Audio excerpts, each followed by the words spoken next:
Welcome to Total Spectrum Spotlight, an informative look and an insightful discussion of today's legislative issues and political trends.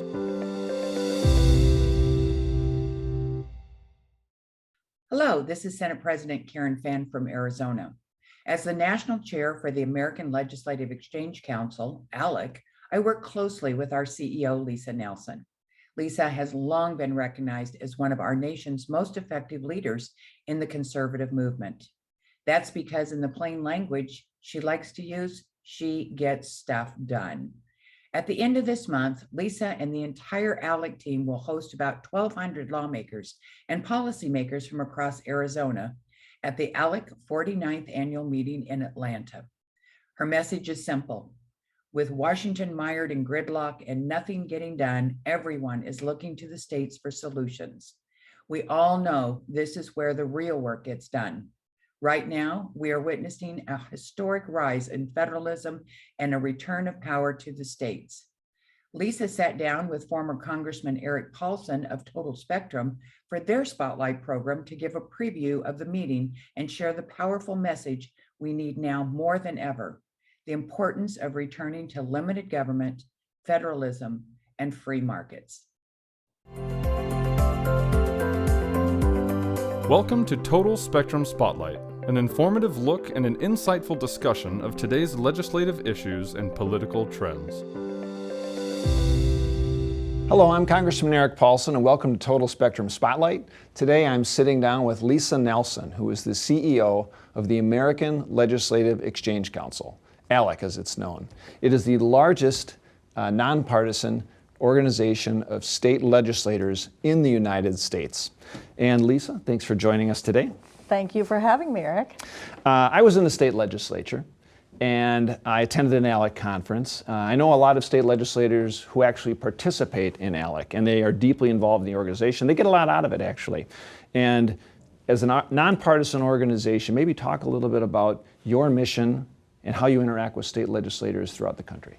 Absolutely. Well, it's a great question. ALEC is 49 years old this year, so we'll be celebrating our 50th anniversary, and I think it was 50 years ago that 8 individuals, elected officials from all over the country got together and said, we need a policy driving solution for state legislators that focuses on limited government, free markets, and federalism.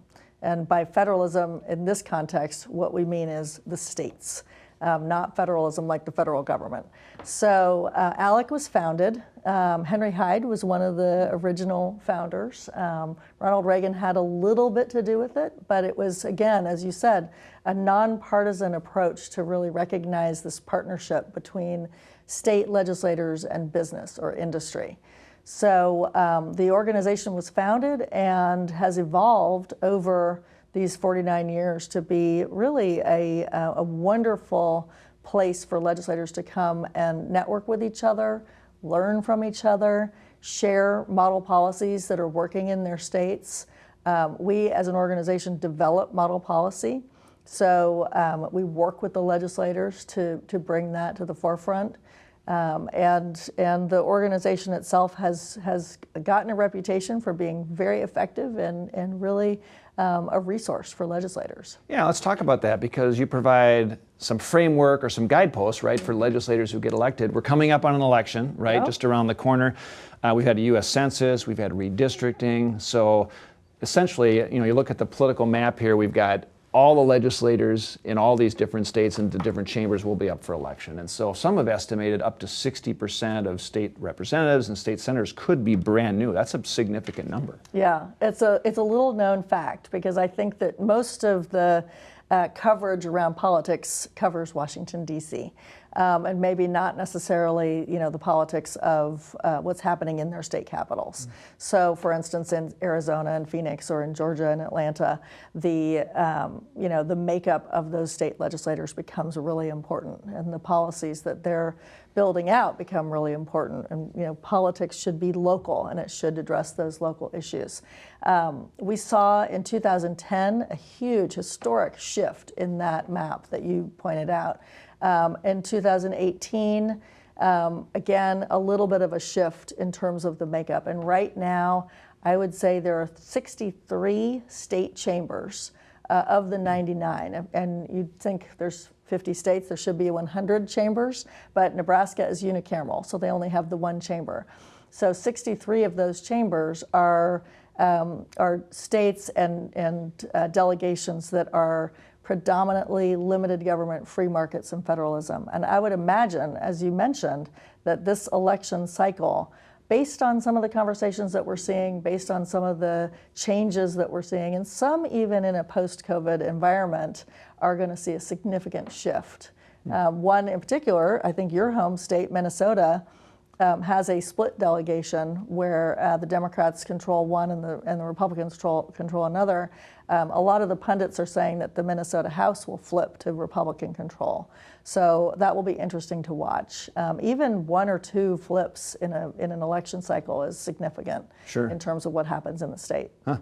Well, you mentioned 49 years, right, for ALEC, and I hear you're coming to Atlanta for your annual meeting this year. You've also had annual meetings in other states like Arizona, for instance, where your national chairwoman, State Senate President Karen Fann is from, correct? So congratulations as you get ready to prepare for your 50th year next year. Thank you. Thank you. We are 3 weeks out from heading down to Atlanta.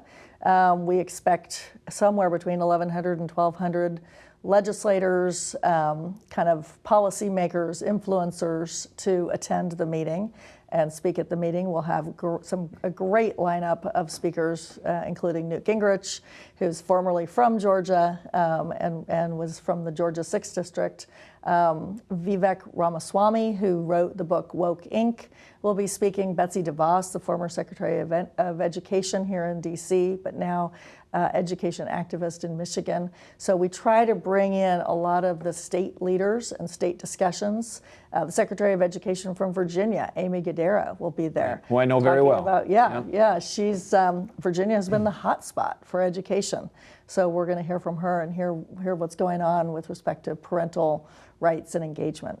You know, it's interesting, you mentioned state leaders, and it seems to me with Washington mired in gridlock and nothing getting done, everyone is looking to the states, right, for solutions. And so, particularly in these times of economic challenge, right, for a lot of Americans are looking to the states. That's where the real work does get done, right? Yeah, absolutely. And when you think about it, there are 23 states with Republican governors and Republican legislatures. There's 14 states with Democrat governors and Democrat legislatures. So those states are absolutely going to be looking to see where can we make the most difference. In those Republican states, they're lowering taxes, they're cutting spending, which is something that we advocate a lot at ALEC. They're looking for ways to kind of get out of business's way, cut regulation, cut red tape, if you will.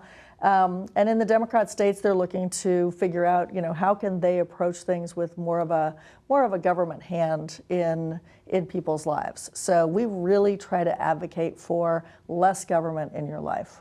Yes, you kind of touched on it, but there's especially a lot of focus on what you have referred to as the 3 E's, education, the economy, energy policy, for instance. What are some of the other highlights that you will cover in Atlanta, where you've got meetings and workshops and then deep dives that legislators present as a part of their task force leadership? Well, thank you. That's the beauty of an ALEC meeting, is that there are so many different ways. There are trainings for legislators to come in and kind of take media training. Scott Rasmussen, who is the well-known pollster, will be speaking, talking to legislators about how to communicate and how to talk about the issues.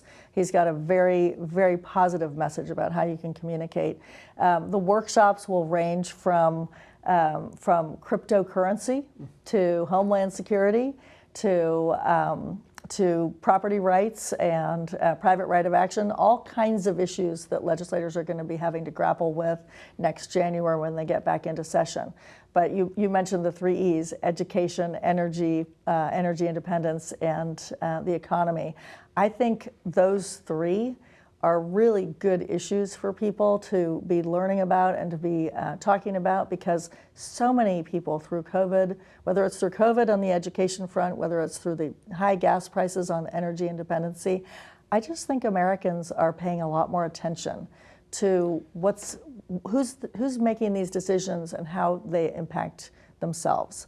And so I think that those are the things our legislators will come back from our meeting armed with and ready to talk about. That kind of leads into the next question I was going to ask you, because all the states were different in terms of how they handled the pandemic. So I think it's particularly interesting that you'll be in Georgia, and under Governor Kemp's leadership, he opened the economy early. And so a lot of small businesses were able to engage in the economy. That really helped a lot of minority-owned businesses stay afloat, correct? Absolutely, and we're focusing on that at our meeting. I think that a lot of heads kind of perked up when Governor Kemp reopened business and allowed businesses to stay open. And in fact, there was kind of a back and forth between Georgia and Florida on who was going to be more free and more open for businesses. But I think that's one of the real kind of shining lights of Governor Kemp's term, is just making sure that those minority-owned businesses, the small businesses, were able to stay afloat, that they didn't have to shut down and kind of look elsewhere for their resources. We're going to be having a workshop on just that topic, talking to some minority-owned business owners who were able to stay afloat. So that will be absolutely kind of a lessons learned workshop. I think nobody wants to go back to any kind of COVID lockdown situation, and certainly the facts speak for themselves in terms of, I don't think that the shutdowns really worked as well or were as necessary as deeply. So those states who remained open have something to share. Yeah, that's good. There's a couple of other issues that have had a lot of attention at the federal level, but undoubtedly at the state level as well. One being ESG, environment, social, governance issues, as it applies to those who want to aggressively look at non-financial factors to investment decisions, for instance. And then the other one is education reform, which we talked a little bit about. What else is happening at the state level on those issues? Well, there's, on the ESG one in particular, I think people don't quite yet understand it. The cancel culture and pressure on companies to kind of act a certain way or make decisions in a certain way is playing itself out. And I think legislatively, what we would try to do is say, let's keep politics out of that business. We have a model policy that we're really proud of that is specifically addressed on pension reform. And it says, if you're going to be investing, as a state does, Minnesota and every state invests their pension funds in things, let's keep the politics out of it and keep it neutral. I think most of our members would probably be in favor of kind of a back to neutral posture in terms of corporate engagement. And let's focus on the shareholders. Let's focus on what the business is in business to do or make or create, and not focus on kind of the other objectives that the company might have. Sure. Anything else on the education reform front you see coming down? On the education front, we're just really excited about all of the changes and new policies that were brought to the light in this last year. As I mentioned, Virginia has been one of the leaders where parents have been engaged and parents are focused on it. We have a model policy that essentially talks about what the curriculum should look like and making sure that American history is taught. But more importantly, I think and it's not more important than the curriculum, but I think as important is this ability for the funds that are brought to bear for a student to follow the student. So choice in education, whether that's a charter school, whether that's homeschool learning, whether it's a parochial school, those we call them backpack dollars, but it's also Hope scholarships in West Virginia, education savings accounts, so that the money actually follows the student as opposed to being stuck at the school. We're really thrilled. Arizona just passed a wonderful ESA model policy. ALEC has a model policy that really concentrates on this, and I think states are paying attention and looking for ways to kind of get a lot more creative around their education spending. Well, Lisa, thanks again for joining us today, and I hope that you have a very productive session with nearly 1,200 state legislators joining you in Atlanta.